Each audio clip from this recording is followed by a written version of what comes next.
მედია ვასაჯეს ჟურნალისტური ეთიკის ქარტიას ღია წერილით მიმართავს 10 გვერდიან მიმართვაში უმაღლესი საბჭოს ადამიანის უფლებათა დაცვის საკითხთა კომისიის თავმჯდომარეს განხილული აქვს 25 არხზე გასული ჯაბა ანანძის ფილმი უმაღლესი კომფორტის წერილში. მედია ვასაჯე მიუთითებს, რომ ფილმის მომზადებისას ჟურნალისტმა ქარტიის რამდენიმე მუხლი დაარღვია.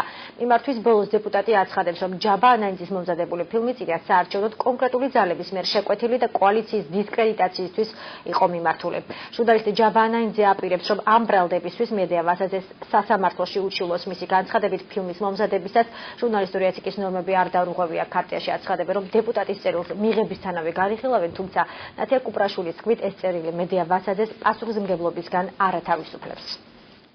იმის გამო, რომ უმაღლესი საბჭო უმოქმედოა, ასევე პროკურატურა არ იწყებს ამ საქმის გამოძიებას, სწორედ ამიტომაც ქალბატონი მედია ვასაძე უკვე იგონებს ახალ შეთქმულების თეორიებს, მიუხედავად იმისა, რომ ის არის ადამიანის უფლებების დაცვის კომისიის თავმჯდომარე, ამ სტატუსის მატარებელია, მას არ ერიდება იმის, რომ ახალი პროვოკაციებში მონაწილეობა დააბრალოს ჟურნალისტს და ეს ყველაფერი გააჟღეროს მტკიცებულებების გარეშე ღია წერილში.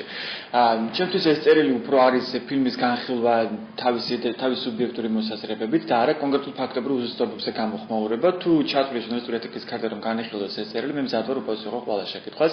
მე არ ვფიქრობ, რომ ჩემს ფილმში იყო რომელიმე ფაქტობრივი უზუსტობა და ასევე ჟურნალისტური ეთიკის ქარტის პრინციპების დარღვევა. მნიშვნელოვანია, რომ ერთმანეთისგან მოვახერხოთ და გაუმიჯნოთ როგორმე, განსაკუთრებით უმაღლეს საბჭოში, ქარტიაში განსახილველი განცხადება, რომელიც ჯერ არ მიგვიღია სხვათა შორის და ამას თავისი პროცედურები ჭირდება და ის საქციელი რაც ჩაიდინა უკვე ქალბატონმა მედიამ, რასაც სამწუხაროდ ვერაფერი ვერ შეცვლით. სხვა საქმე არის ეს განცხადება, რომელიც თუ მოვაქვს საბოლოოდ ქარტიაში და გაევრის შესაბამის პროცედურებს, ეს არის ძალიან საინტერესო განცხადება და რა თქმა უნდა ჩვენ მას დიდი ინტერესით განვიხილავთ ამ შემთხვევაში თუ დასაშვებად იქნა ცნობილი.